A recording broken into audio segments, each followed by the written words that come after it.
स्वामींना हिमालयाची ओढ लागली होती. कैलास पर्वतावर शिवशंकराची भेट घेऊन मगच आपल्या अवतार कार्याला सुरुवात करायची आणि भारतभर संचार करून लोकांची दुःखे हरण करायची असे स्वामींनी मनोमनी ठरविले. वायुवेगाने स्वामी निघाले. हिमालयात स्वामींना लक्षावधी शिवगण भेटले. त्यांनी स्वामींचे स्वागत केले आणि स्वामींना पालखीत बसायची विनंती केली. वाजत गाजत स्वामी कैलास पर्वताकडे निघाले. स्वामींनी शिवशंकराचे दर्शन घेतले. आपल्याच भगवंत रूपाला गाढ आलिंगन दिले. सगुण साकार स्वामी आणि निर्गुण निराकार शिवशंभो या दोघांची अद्वैती भेट झाली. स्वामी कैलास पर्वतावर श्रीशंकराच्या देव सान्निध्यात काही दिवस राहिले आणि नंतर ते दक्षिणेकडे निघाले. स्वामींच्या संचाराला आणि साक्षात्कारी अवतार कार्याला सुरुवात झाली होती. हिमालय ही योगी पुरुषांची तपोभूमी, श्रीशंकराच्या वास्तव्याने पावन झालेली, विश्वंभर नांदणाऱ्या सर्व साधू पुरुषांना सदैव आकर्षून घेणाऱ्या या पवित्र भूमीत स्वामींची पावले उमटली. परमेश्वराने मानवी रूप घेतल्यावर हिमालयात प्रथमच स्वामींच्या रूपात मानवी चरण त्या बर्फाच्छादित भूमीत उमटले. स्वामींच्या उमटलेल्या प्रत्येक चरणात शिवशंकराच्या भाळीचा चंद्र आपले रूप निरखून पाहत होता. कारण त्या उमटलेल्या प्रत्येक चरणात शिवशंकराच्या जटेतून बाहेर पडलेल्या पवित्र गंगेने डोकावलेले होते. त्या पाण्यात चंद्रकोरीची असंख्य प्रतिबिंबे पडलेली होती. हिमालयभर स्वामींचे चरण उमटले. उमटलेल्या त्या प्रत्येक चरणात चंद्रबिंब उतरलेले होते आणि ते स्वतःलाच स्वामी अस्तित्वात निरखून पाहत होते. कैलास पर्वतावरून स्वामी माघारी वळले. हिमालय पर्वताच्या रांगा पार करत असताना स्वामींना बर्फाचा एक अजस्र शिलाखंड दिसला. स्वामींना श्रीशंकराचे स्मरण झाले म्हणून स्वामी त्या भव्य शिलाखंडावर आसन मांडी घालून बसले. त्या क्षणी स्वामी दिगंबरावस्थेत होते. तरीही त्या बर्फाच्या शिलाखंडावर शांतपणे बसले. जणू तो शिलाखंड म्हणजे गुलाबाच्या पाकळ्यांचा पसरलेला गालिचा आहे. इतक्या सहजतेने त्या कडाक्याच्या थंडीत बर्फावर बसले. आश्चर्य म्हणजे बर्फ अतिशय उबदार आहे याची जाणीव स्वामींना झाली. स्वामी ध्यानस्थ बसले. त्यांच्या मुखातून श्रीशंकराचे नाम निनादू लागले. तो नाद हिमालयभर घुमू लागला. तो नाद हिमालयात भटकंतीच्या उद्देशाने आलेल्या एका चीनी दाम्पत्याच्या कानावर पडला. ते चीनी दाम्पत्य त्या नादाच्या दिशेने ओढले गेले आणि त्या शिलाखंडाशी आले. त्यांच्या लक्षात आले की कोणी योगी पुरुष ध्यानस्थ बसला आहे आणि त्याच्या मुखातून नाद उमटतो आहे. ते जवळ जाऊन स्वामींना निरखू लागले. तेव्हा त्यांच्या लक्षात आले की स्वामी दिगंबरावस्थेत बसले आहेत. भोवती तेजाचा प्रकाश पडला आहे. परंतु स्वामींना दिगंबरावस्थेत पाहून ते दाम्पत्य हसू लागले. स्वामींची कारण नसताना निंदा करू लागले. एवढ्यावरच ते थांबले नाहीत तर स्वामींच्या समोरच त्यांच्या कामचेष्टांना ऊत आला. त्यांना वाटले स्वामी तर ध्यानावस्थेत आहेत, त्यांना काय कळणार. स्वामींना अंतर्ज्ञानाने सर्व काही कळते हे त्या दाम्पत्याला कळलेच नाही. स्वामींनी काय केले तर त्या दोघांच्या शरीरात बदल केला. स्त्रीचा पुरुष झाला आणि पुरुषाची स्त्री झाली. ते चीनी दाम्पत्य घाबरले. त्यांच्या लक्षात आले की एका योगी पुरुषाचा आपण अपमान केला आहे. ते दोघे स्वामींना शरण आले. त्यांच्या चरणावर अक्षरशः कोसळले. स्वामींचे अंतःकरण गलबलले. त्यांनी एका दृष्टिक्षेपात त्यांची शरीरे पुन्हा पूर्ववत केली आणि आपल्या अस्तित्वाची ताकद दाखवली. शरणागताला धीर द्यायची ती खरे तर सुरुवात होती. वास्तविक त्या चीनी दाम्पत्याला कल्पना यायला हवी होती की हा भरतखंड सात्विक वृत्तीच्या आणि ज्ञानसंपन्न योगी पुरुषांचा जागृत देश आहे. आपण हिमालयात वावरत आहोत. इथे अनेक यती आणि जती आहेत.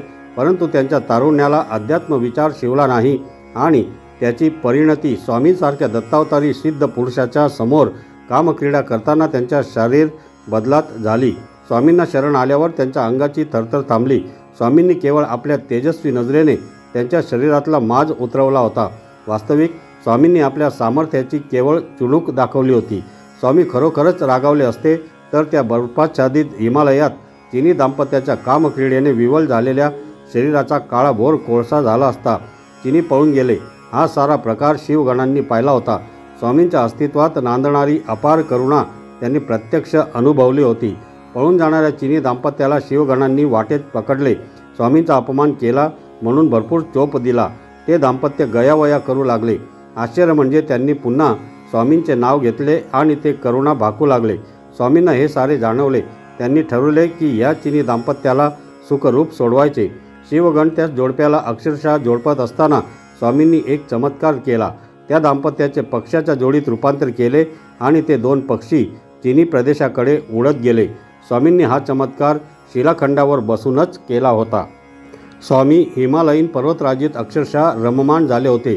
जणू ते शिवशंकराच्या सान्निध्यात तेजस्वी यतींच्या सहवासात सुखनैव वावरत होते. त्या अजानुबाहू कनककांतीने लखलखणाऱ्या भव्य यती पुरुषाला पाहून भोवतीचे सर्वजण आश्चर्याने दिग्मूढ झाले होते. स्वामींच्या भोवती पक्षीसृष्टी वावरत होती. हरणे बागडत होती. गायीचे कळप हंबरत स्वामींच्या पाठीमागून जात राहायचे. खूप वेळेला यती पुरुषांना स्वामी त्रिमुखी दत्ताचे दर्शन द्यायचे. हिमालयीन रांगांमधून वावरताना स्वामींनी अनेक चमत्कार केले.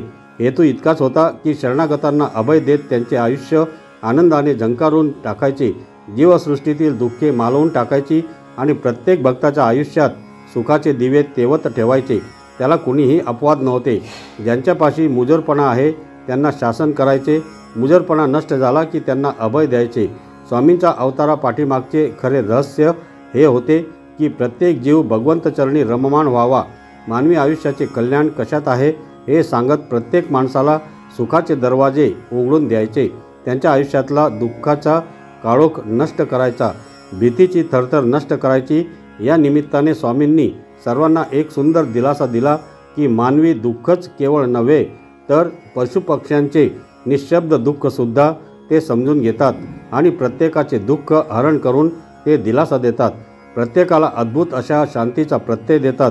त्यामुळे स्वामी जिथे जिथे जात तिथे तिथे त्यांच्या भोवती भक्तांचे आणि त्यांच्या भक्तीचे कडे पडत होते. हिमालयात वावरत असताना स्वामींना एक महाप्रचंड डेरेदार वृक्ष दिसला. त्याची घनदाट सावली सर्वत्र पसरलेली होती. झाडाखाली एक काळीभोर दगडी शिळा होती. त्या वृक्ष छायेत काही क्षण बसावे असे स्वामींच्या मनात आले. स्वामी शिळेवर जाऊन बसले. आजूबाजूला स्वामींची नजर गेली तेव्हा त्यांच्या लक्षात आले की हरणांचे कळप सभोवती मजेने बागडत आहेत. इतक्यात काय झाले तर 4 शिकारी हरणांची शिकार करायची या इरादाने आले. त्यांच्या हातात बंदुका होत्या. ते शिकारी हरणांच्या मागे लागले तशी त्यातली काही हरणे स्वामींच्या जवळ येऊन बसली आणि काही दूर पळून गेली. जवळ आलेल्या हरणांच्या पाठीवरून स्वामींनी प्रेमाने हात फिरवला. त्यांच्या नजरेत स्वामींनी आपली प्रेमळ नजर मिसळली. हरणांना एकदम शांत शांत वाटले. स्वामींच्या सहवासात ती हरणे निर्भय झाली.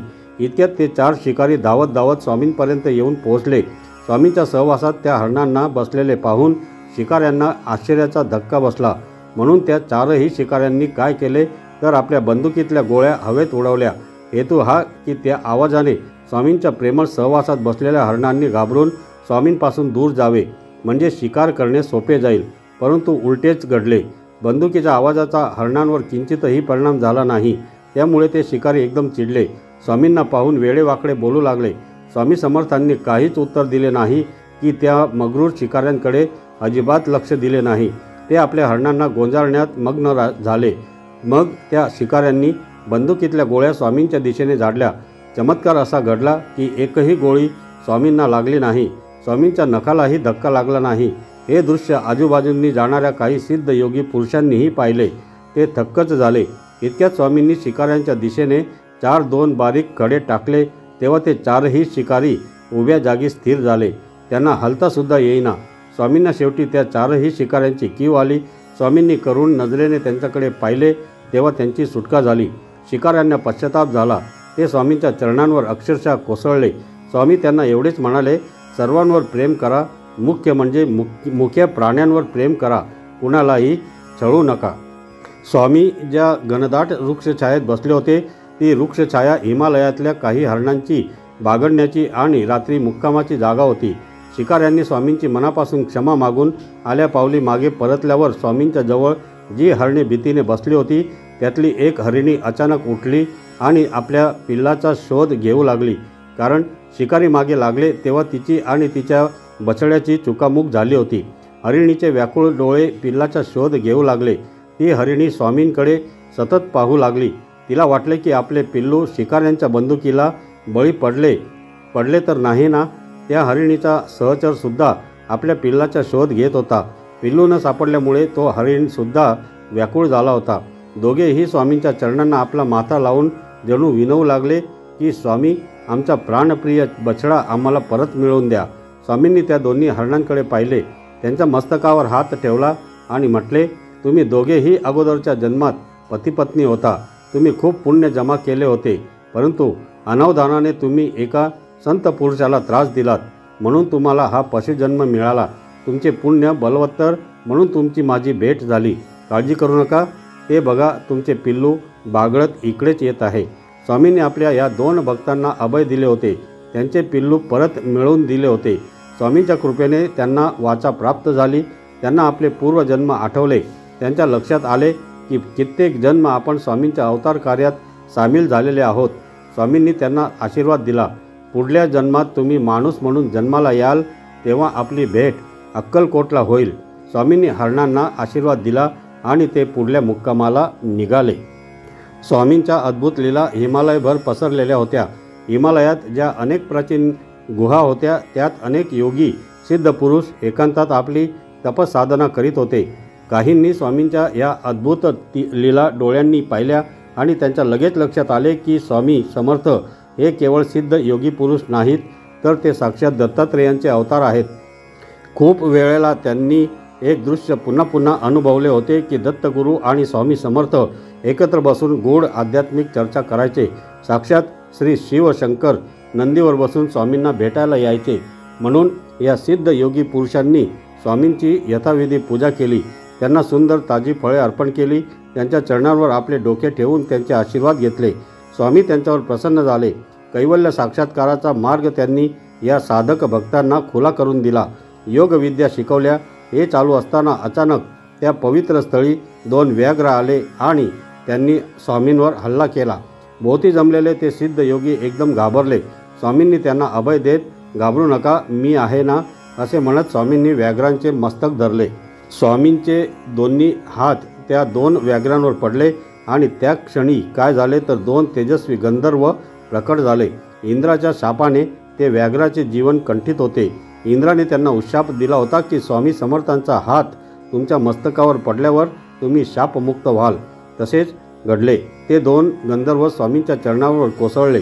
त्यांनी आपल्या अश्रूंनी स्वामींचे चरण धुतले. स्वामींनी गंधर्वांना जवळ घेतले. म्हटले, तुम्ही आता स्वर्गलोकी जाऊ नका, तसेच दक्षिणेकडे चालत राहा. अक्कलकोटला आपली पुन्हा भेट होईल, तेव्हा तुमचे कल्याण होईल. काही वर्ष स्वामींनी हिमालयातच संचार केला. स्वामींचा परम पवित्र आणि शाश्वत अस्तित्वाचा सर्व जीवांना विलक्षण लळा लागला होता. पशुपक्षीसुद्धा सुखावले होते. कित्येक योगी पुरुष स्वामींच्या शांत शीतल सान्निध्यात राहायला मिळावे म्हणून आतुर झालेले होते. हिमालयात असंख्य वनौषधी होत्या. स्वामींचा स्पर्श व्हावा म्हणून या औषधी वृक्षांना जणू तहान लागलेली होती. कारण त्या वृक्षांना स्वामींचा स्पर्श झाला की औषधात अमृताचा प्रवाह वाहू लागायचा. त्यामुळे औषधाला गुण यायचा. गंगेचे पात्र स्वामींच्या चरणस्पर्शाने पवित्र आणि शुद्ध व्हायचे. स्वामींचा सहवास मिळावा म्हणून प्रत्येकजण आसुसलेला होता. आश्चर्य म्हणजे स्वामींच्या अखंड वास्तव्यामुळे हिमालयात बारमाही वसंत ऋतू बहरून आला होता. परंतु आता स्वामींना दक्षिणेची ओढ लागली. आपले अवतार कार्य केवळ अक्कलकोटातच सिद्ध होणार आहे याची स्वामींना पूर्ण जाणीव होती. म्हणून त्यांनी मनाशी ठरविले की हिमालयाचा निरोप घ्यायचा आणि दक्षिण दिशेकडे कूच करायची. स्वामींचा हा निर्णय सर्वांना कळला आणि अवघी जीवसृष्टी व्याकुळ झाली. स्वामी जाणार या कल्पनेने सर्वात प्रथम हरणे व्याकुळ झाली. स्वामींच्या प्रिय सहवासात वावरताना त्यांना अभय प्राप्त झाले होते. श्री शंकराच्या माथ्यावरल्या चंद्रकोरीला खूप वाईट वाटले, कारण स्वामींनी आपली अपूर्व शांती चंद्रकोरीला अर्पण केली होती. गंगेच्या पवित्र प्रवाहाला वाईट वाटले, कारण स्वामींच्या चरणस्पर्शाने गंगामाई दुथडी वाहत होती. श्री शंकराच्या आवडत्या नंदीने येऊन स्वामींना प्रणिपात केला. साक्षात शिवशंकर स्वामींना निरोप द्यायला आले. स्वामींचा विरह सर्वांना जाणवू लागला. स्वामी सर्वांना उद्देशून म्हणाले, देहाने मी दक्षिणेदेशी जात आहे, परंतु मनाने मी इथेच आहे. कुणीही कधीही स्मरण केले तरी मी वायू वेगाने येईन. स्वामींनी सर्वांना नमस्कार केला आणि ते जगन्नाथपुरीच्या दिशेने जपाजप पावले टाकत निघाले. स्वामी समर्थ हिमालयातून वायुवेगाने जे निघाले ते संचार करीत जगन्नाथपुरीला आले. जगन्नाथाचे दर्शन घेण्यासाठी तिथे अलोट गर्दी जमली होती. जगन्नाथाचे दर्शन घेण्यासाठी बडोद्याहून अळवणी नावाचे एक साधू पुरुष आपल्या 4 शिष्यांना घेऊन आले होते. हे अळवणी बुवा अत्यंत विरक्त वृत्तीचे होते. जगन्नाथपुरीला आल्यावर अचानक ते आजारी पडले. अन्नाचा एक घास काही त्यांच्या पोटात जाईना. त्यांच्या शिष्यांचीही तशीच परिस्थिती झाली. कुणाचेही लक्ष आळवणी बुवांकडे नव्हते.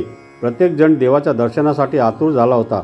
शिवाय यात्रेकरू हा काही संत हृदयाचा नसतो. दुसऱ्याची व्यथा समजून घेऊन त्याला सर्व प्रकारची मदत देण्याची संत वृत्ती सर्वांपाशी नसते. आळवणी बुवा आणि त्यांच्या शिष्यांची परिस्थिती गंभीर झाली. बुवांच्या लक्षात आले की आपला शेवट जवळ आला. देवाचे दर्शन तर झाले नाहीच, उठून बसायची ताकद नाही, तर रांगेत उभे राहून दर्शन काय घेणार. मृत्यूच्या शेवटच्या क्षणी साधूबुवांनी जगन्नाथाला हृदय पिळवटून टाकणारी साथ घातली आणि म्हटले, जगन्नाथा, तुझे दर्शन काही झाले नाही. तुझे दर्शन व्हावे म्हणून इतक्या लांबवरून आलो. समाधान इतकेच की तुझ्या दारात मला मरण येते आहे जगन्नाथा. आणि जगन्नाथाच्या स्मरणात आळवणी बुवांनी मान टाकली. डोळ्यातून अश्रू ओघळत होते. इतक्यात त्यांच्या डोळ्यासमोर दिव्य प्रकाश पडला आणि स्वामी समर्थांची दिव्य मूर्ती प्रकट झाली. कटीवर डावा हात ठेवून उजव्या हाताने ते आळवणी बुवांना आशीर्वाद देत होते. आळवणी बुवांच्या डोळ्यातून अश्रूंच्या धारा वाहू लागल्या. त्यांचे प्राण वाचले. साक्षात जगन्नाथाचे सगुण साकार दर्शन झाले. साधूबुवांनी समर्थांच्या चरणांवर अवघा देह लोटून दिला आणि त्यांच्या मुखातून शब्द बाहेर पडू लागले, दिगंबरा दिगंबरा, श्रीपाद वल्लभ दिगंबरा. आळवणी बुवांच्या लक्षात आले की आजपर्यंतची आपली साधना फळाला आली. त्यांना आपला पूर्वजन्म आठवला. श्री नृसिंह सरस्वतींच्या सहवासात आपण पूर्वी होतो याचे भान उजळून आले. सर्व काही त्यांना आठवू लागले. त्यांनी स्वामींना हात जोडून विचारले, जगन्नाथा, माझ्या परमगुरुराया, स्वामी, आपण कोण आहात आणि ह्या जाणाऱ्या जीवाच्या मुखात अमृताचे थेंब जे टाकलेत एवढे पुण्य माझ्यापाशी खरेच आहे का. खरे तर आळवणी बुवांना एवढा आनंद झाला होता की त्यांना परमेश्वराचे प्रत्यक्ष दर्शन झाले होते. आळवणी महाराज पुन्हा पुन्हा विचारू लागले की, स्वामी, आपण कुठून आलात, आपले निवासस्थान कुठे असते. स्वामी प्रसन्न असले. त्यांनी बुवांना उठवून आपल्या शेजारी बसवले. त्यांच्या पाठीवरून प्रेमाने हात फिरवला. स्वामी म्हणाले, आळवणी बाबा, संपूर्ण विश्व हेच आमचे निवासस्थान. कधी कैलास पर्वतावर असतो, कधी शेषशाही नागावर आम्ही आनंदाने पहुडतो. कुणी प्रेमाने हाक मारली की धावत येतो. आज तुम्ही प्राण भरल्या स्वरात हाक मारलीत. हिमालयातून संचार करीत दक्षिणेकडे निघालो होतो. तुमची हाक ऐकू आली. तुम्ही तर माझ्याच दर्शनासाठी आला होतात म्हणून धावत धावत इकडे आलो. मी कुठे राहतो त्याचे उत्तर सांगतो. विश्वंभर संचार करतो, परंतु गिरनार पर्वत हे माझे आवडते ठिकाण. सह्याद्रीच्या रांगा, नृसिंहवाडी, औदुंबर, गाणगापूर ही विशेष प्रीतीची स्थाने. आज जगन्नाथपुरीला आलो इतकेच. बुवांच्या लक्षात आले की श्री नृसिंह सरस्वतीच आपल्यासमोर स्वामी समर्थ म्हणून प्रकट झाले आहेत. रूप जगन्नाथाचे घेतले, परंतु कर्दळी वनात आपल्यासमोर गुप्त झालेले हेच स्वामी समर्थ म्हणून इतक्या वर्षानंतर प्रकट झाले. त्यांचा सहवास आपल्याला पुन्हा मिळाला.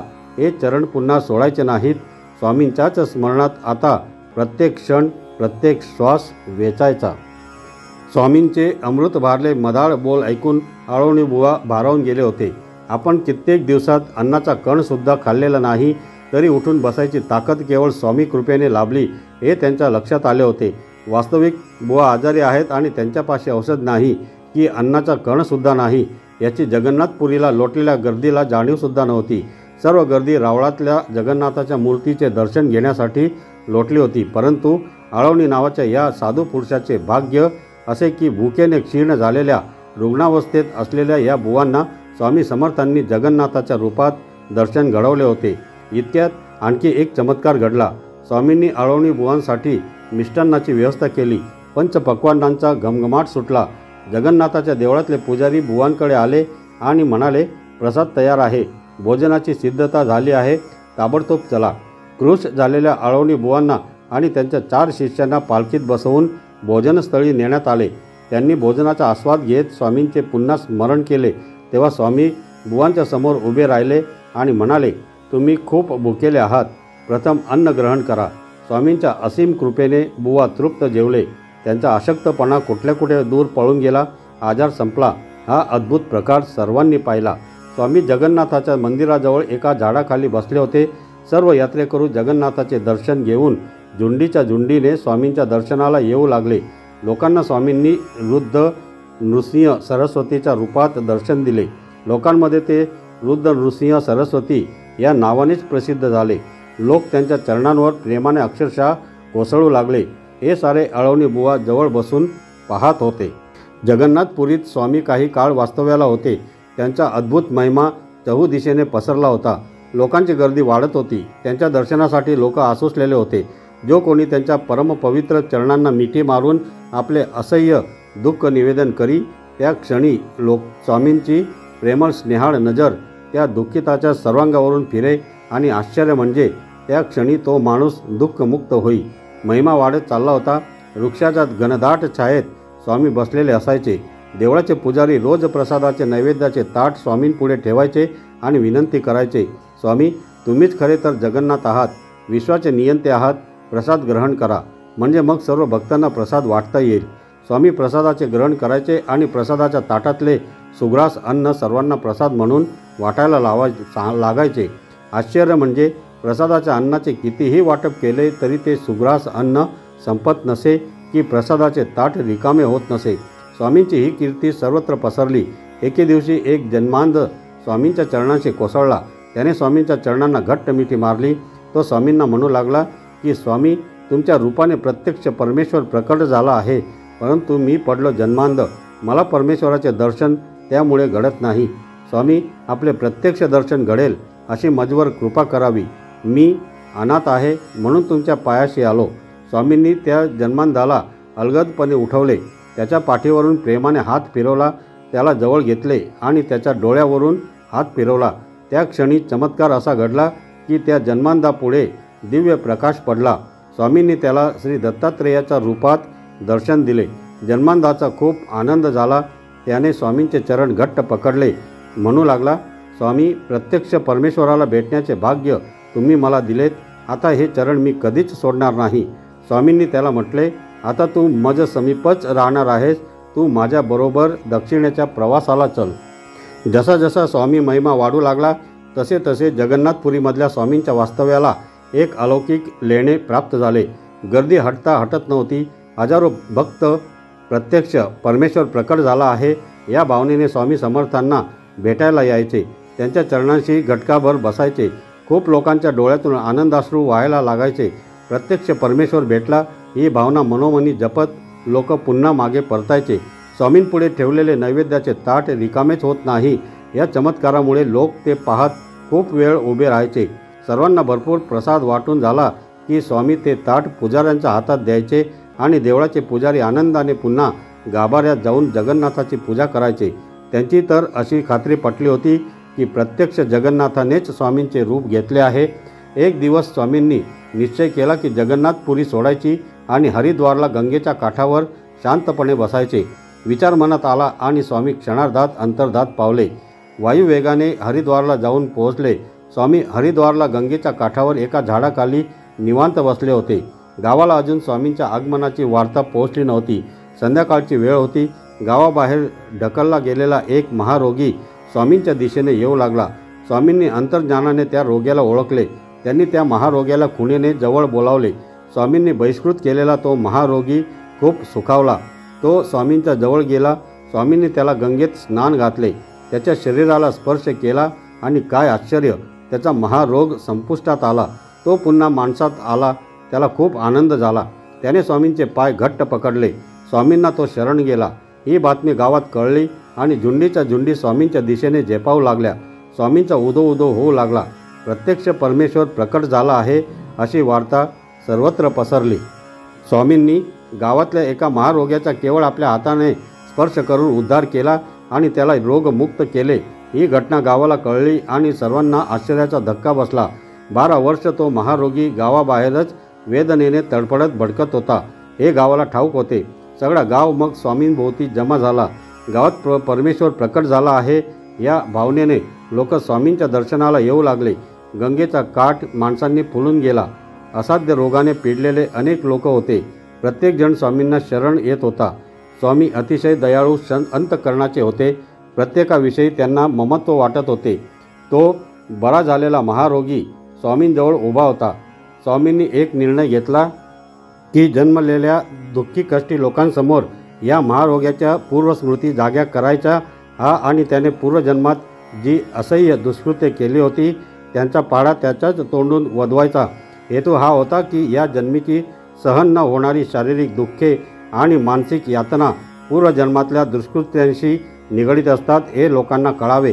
स्वामींनी त्याला हाक मारली. लोक टकमका बघू लागले. स्वामींनी त्याच्या सर्व पूर्वस्मृती जाग्या केल्या. त्याने पूर्वजन्मात केलेली सर्व वाईट कृत्ये त्याच्या मुखावाटे बाहेर पडू लागली. महारोग होण्यापूर्वी तो माणूस साधू पुरुष म्हणून ओळखला जात होता. या जन्मात त्यांनी पुण्य जमा केले होते, परंतु गेल्या जन्मातले पाप पुण्याचे हिशेब चुकते व्हायचे होते. 12 वर्षापूर्वी त्याच्या रोगाला सुरुवात झाली होती. हा जन्म सोसण्यात जायचा होता. केवळ स्वामींच्या कृपेने तो बरा झाला होता. स्वामी सर्वांना मोठ्या प्रेमाने सांगू लागले, जगात सुखे किंवा दुःखे काहीच नसतात. आपण गेल्या जन्मातले सर्व हिशेब पूर्ण करण्यासाठी हा जन्म घेतो आणि हिशेब पूर्ण झाले की मुक्त होतो. तुम्हाला मुक्ती हवी असेल तर यापुढे एकही पापकृत्य करू नका. सर्वांना आनंद वाटेल असे जगा. हरिद्वारला स्वामी गंगेच्या काठावर राहू लागले. स्वामींची कीर्ती सर्व दूर पसरली होती. स्वामींना शरण गेल्यावर असाध्य रोग बरे होतात याची प्रचिती लोकांना प्रत्यक्षात येऊ लागली होती. स्वामी धन्वंतरी आहेत याची लोकांना खात्री पटली होती. जे साधक भक्त होते त्यांना वाटू लागले की आता स्वामींनी आपल्याला परमेश्वरी अस्तित्वाच्या खाणाखुणा समजावून सांगाव्यात, कारण परमेश्वराचा शोध घ्यायला निघालेली ही भक्त मंडळी होती. स्वामींनी त्यांना सांगितले, उद्या पौर्णिमा आहे, मध्यरात्री तुम्ही येथे या. साधक भक्त पौर्णिमेच्या मध्यरात्री स्वामींना भेटायला गेले. स्वामी त्यांची वाटच पाहत होते. भक्त मंडळी आली. त्यांनी स्वामींच्या चरणांवर माथा टेकवला. स्वामींनी त्यांना हलकेच उठवले. त्या क्षणी त्या भक्तांच्या अंगातून वीज सळसळत गेली. काय घडते आहे त्यांनाच कळेना. कोटी कोटी सूर्याचा प्रकाश पडावा तसा त्या मध्यरात्री अचानक प्रकाश पडला. समोर श्री दत्तात्रेय उभे होते. पाठीमागे करुणावत्सल गाय उभी होती.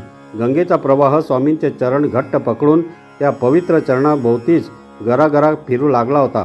आकाशात लक्षावधी शंख वाजू लागले होते. स्वामींच्या माथ्यावरती फुलांची अखंड वृष्टी होऊ लागली होती. भक्तांना काहीच कळेना. क्षणभर स्वामींचे दर्शन व्हायचे, लगेच श्री दत्तात्रेय प्रकट व्हायचे. भक्तांना परमानंद झाला. त्यांच्या डोळ्यातून आनंदाश्रू वाहू लागले. परमेश्वराचा शोध संपला होता, कारण स्वामीच परमेश्वर आहेत हा साक्षात्कार त्यांना झाला होता.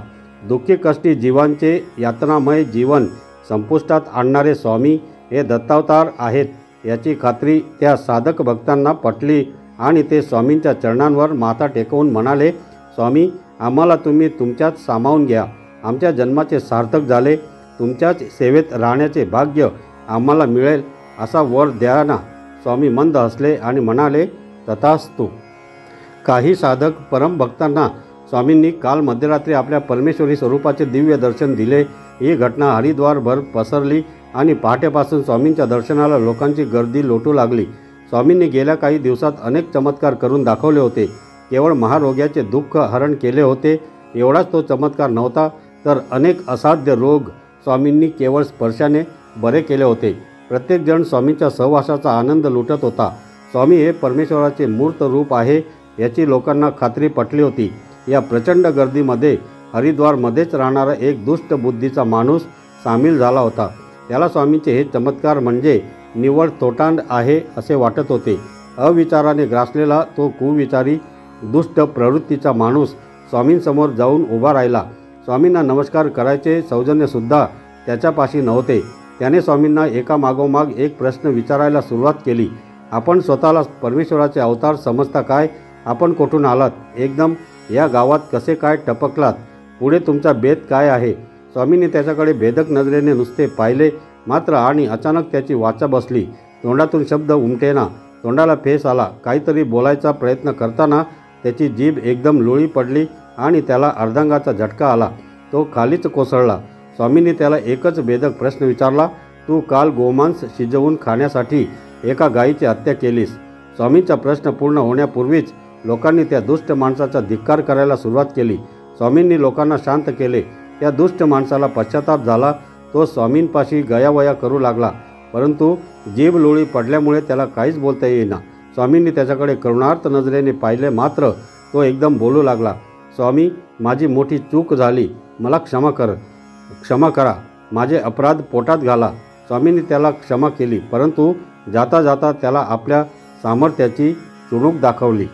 त्या दुष्ट माणसाला स्वामींनी आपल्या सामर्थ्याची चुणूक दाखवली आणि चमत्कार असा घडला की त्या दुष्ट माणसाचे एका संपन्न व्यक्तिमत्वात रूपांतर झाले.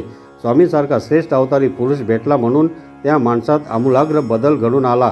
त्याच्या एकूणच आयुष्याचा कायापालट झाला. समर्थांची कृपा त्याला लाभली. शरणागतांना अभय देणे हे खरे तर स्वामींचे वचन होते. तो माणूस आता स्वामींसमोर हात जोडून उभा होता.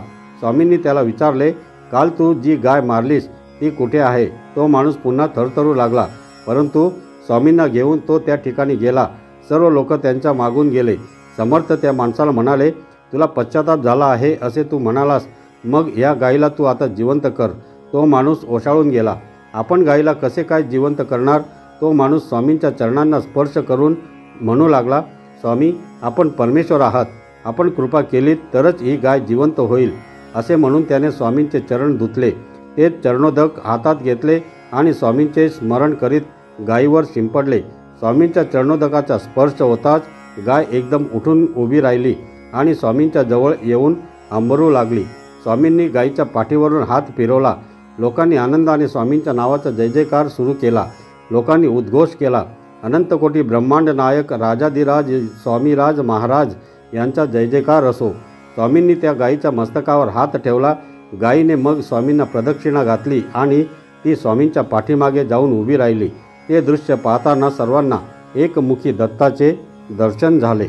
स्वामींनी जमलेल्या हजारो लोकांना आपल्या रूपातच एकमुखी श्री दत्ताचे दर्शन घडवले. तेव्हा स्वामींच्या अवतार कार्याची सर्वांना सुखद प्रचिती आली. सर्वांनी स्वामींना साष्टांग नमस्कार घातला. स्वामी आपला उजवा हात गायीच्या पाठीवर ठेवून उभे होते. स्वामींच्या पाठीमागे तेजाचे चक्र वेगाने गरागरा फिरत होते. स्वामींच्या या तेजस्वी मूर्तीकडे पाहताना लोकांच्या नजरेचे पारणे फिटत होते. अचानक स्वामींच्या मुखातून शब्द उमटू लागले, आम्ही यजुर्वेदी ब्राह्मण, आमचे नाम नृसिंहबान, मूळ पुरुष, वटवृक्ष स्थान, दत्तनगर निवासी हो. मगाशी मला एका माणसाने विचारले की मी कोण, कुठला, माझे नाव काय, राहणारा कुठला. त्याचे उत्तर मी एवढ्यासाठी दिले की कुणाच्याही मनात शंका राहू नये. स्वामींचे बोल ऐकून मगाचा तो दुष्ट माणूस ओशाळून गेला होता. स्वामी श्री दत्तावतारी आहेत याची त्याला आता खात्री पटली होती. तो स्वामींच्या पायावर आपला माथा ठेवून पुन्हा पुन्हा क्षमा मागत होता. पश्चातापाने तो अक्षरशः पोळला होता. गमेंड पूर्ण उतरली होती. स्वामींनी त्याला जवळ घेत सर्वांना उद्देशून म्हटले, सत्पुरुषांना नेहमी शरण जाऊन त्यांची आपण पूजा करावी. सारासार विवेक मनी बाळगून सर्वांशी प्रेमाने वागावे. सर्वांशी मृदू स्वरात बोलावे. मुख्य म्हणजे आपल्या अंतःकरणात जो परमात्मा नांदतो आहे त्याला प्रथम ओळखून त्याच्या साक्षीने सर्व व्यवहार करावा. भगवंताची उपासना करावी. श्री दत्तात्रेयांना शरण जावे. तुमचे सर्वांचे कल्याण होईल. स्वामींनी सर्वांना आशीर्वाद दिला. लोक स्वामींना डोळ्यात साठवू लागले. इतक्यात तेजस्वी प्रकाश पडला. लोकांचे डोळे क्षणभर लखलखले आणि बघता बघता स्वामी सर्वांसमोरून वायुवेगाने दक्षिणेच्या दिशेने झेपावले. क्षणार्धात गुप्त झाले. तर मंडळी, पुढील व्हिडिओ नक्की ऐका. धन्यवाद.